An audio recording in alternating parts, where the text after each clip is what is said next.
एक छोटा एलियन, एक सैड लड़की और एक ऐसी स्टोरी जो कि आपके इमोशंस का अंदर से पोस्टमार्टम करके रख देगी।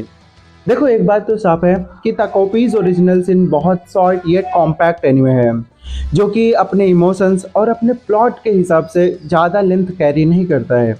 तो अगर आप उन लोगों में से हैं जो कि बहुत इजीली इन्फ्लुएंस हो जाते हैं, या फिर बहुत इमोशनली ड्रिवन है, या फिर आप अभी बच्चे हैं, तो आपको ये सब बिल्कुल भी नहीं देखना चाहिए। और मैं ये आउट ऑफ रेज या कूल बनने के लिए नहीं बोल रहा हूँ। That's what it is. आप अगर इन किसी भी कैटेगरी में फॉल करते हैं तो आपको ये शो नहीं देखना चाहिए। तो आज इन्हीं बारे में बात करेंगे आगे वीडियो में कि क्या है इसके निगेटिव पॉइंट्स जो कि आपको गलत वे में इन्फ्लुएंस कर सकते हैं, और क्या है इसके पॉजिटिव पॉइंट्स जो कि आपको सही वे में इन्फ्लुएंस कर सकते हैं। किस टाइप की ऑडियंस को ये शो देखना चाहिए, यही सब डिस्कस होगा। तो आ जाओ फिर। टाकोपी एक ऐसा एलियन जो कि हैप्पी प्लेनेट से आया अर्थ पे हैप्पीनेस स्प्रेड करने के लिए, जो कि उसका पहला सीन था। वहाँ आके वो मिलता है एक बुलीड, निग्लेक्टेड, ब्रोकन फैमिली की 10 साल की बच्ची से। फिर उसको पता चलता है कि एक 10 साल की बच्ची का जीवन कितना डार्क हो सकता है। देखो, ये शो बात करता है failed parenting, trauma, unreal assumptions और फालतू के ऑप्टिमिज्म से, जिसमें से कुछ चीज़ें बहुत अच्छे से दिखाई गई हैं और कुछ बहुत ही ज़्यादा फेल्ड सेफ था, जो कि उन्होंने ट्राई करा है कि उतना ज़्यादा ऑडियंस को नोटिस ना हो। बट वो ऐसे नोटिस नहीं कर पाएगा कोई, बट वो जिस वे में अफेक्ट करते हैं वो बहुत गलत होगा। फॉर एग्जाम्पल, कैरेक्टर का ट्रॉमा जो कि बहुत अच्छे से दिखाया गया है, जो कि लड़के हैं उसका ट्रॉमा दिखाया गया है, एंड उसके बाद में उसके ओपोनेंट का, जब उसके पर्सपेक्टिव से चीज़ें दिखाई जाती हैं, उसका भी साइड बहुत अच्छे से दिखाया गया है कि उसका भी दुनिया सब खराब हो चुका है and she is just doing it out of compulsion. उसमें उसको कोई खुशी नहीं मिलती है। शुरू में जैसे पोर्ट्रे करते हैं उस चीज़ को आपको मिसगाइड करने के लिए, और मुझे बहुत पसंद आया जो बेहतरीन तरीके से खेला है, और वो इमोशनल एंगल जो क्रिएट करने का किया है try between you and the main lead, जिसके लिए आप थोड़ा सा बायस्ड फील करते हो, लाइक ताकोपी, तो बहुत अच्छे से वर्क करता है। दूसरी चीज़, ताकोपी जैसा उसका कैरेक्टर है उसको बहुत अच्छे से लिखा गया है कि उसके बिहेवियर में है, no matter how hard you try to hit him, तुम उसका बुरा करोगे, तुम उसे मारोगे, कुछ भी करो, he doesn't give a fuck about it, कज वो वैसे बिल्ड ही नहीं हुआ है। और वो बहुत अच्छे से एक ऑप्टिमिस्टिक पर्सन को दिखाता है, क्योंकि जो ऑप्टिमिस्टिक पर्सन होते हैं उनके साथ में ऐसा ही होता है, तुम उनसे उधार मांग लो और दोबारा उधार मांगने के लिए जाओ, इवन दो नो कि देयर ही इज लाइंग, वो दोबारा नहीं देगा, मगर फिर भी उनके अंदर एक क्रक्स होगा कि नहीं चलो एक बार ट्राई करके देख लेते हैं। तो दैट्स हाउ इट इज़, जो कि बहुत हॉनेस्टली और बहुत बेहतरीन तरीके से, बहुत सुंदर तरीके से पोर्ट्रे किया है।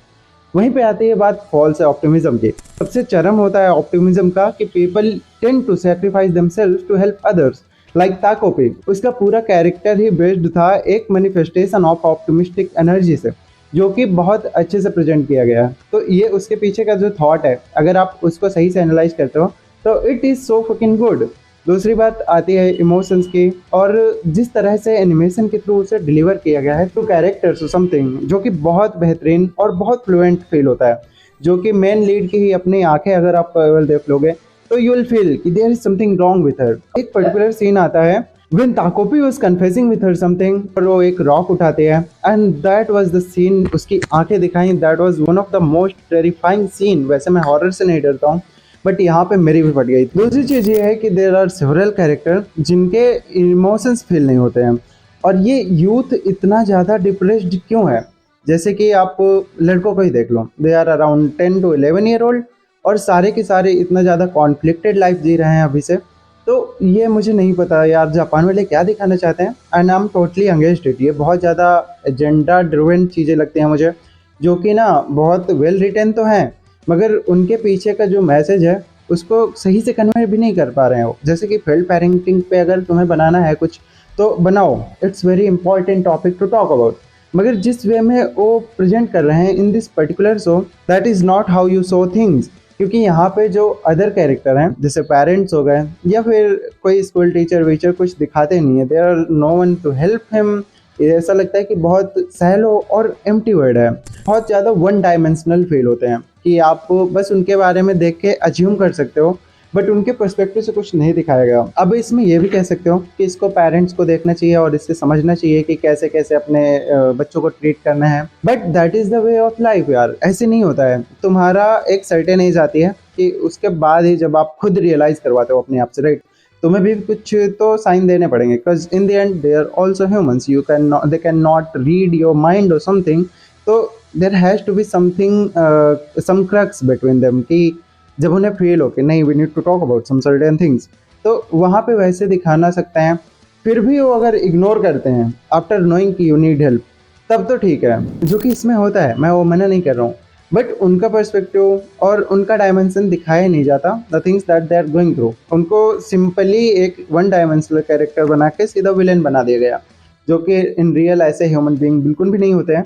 बाकी animation and background music was very good, but I genuinely didn't like the show that much. मतलब कि अगर मैं इंडिविजुअल के पर्सपेक्टिव से देखूं तो it is good, but the amount of people watching it और थोड़ा सा कंसर्निंग है, जो कि गलत वे में लग सकता है। और लोग बहुत फैसिनेट होते हैं ट्रेजेडी और ट्रॉमा से, रिलेट करने की कोशिश करते हैं कैरेक्टर से, और उस ट्रॉमा को और ज़्यादा बढ़ाने की कोशिश करते हैं खुद ही।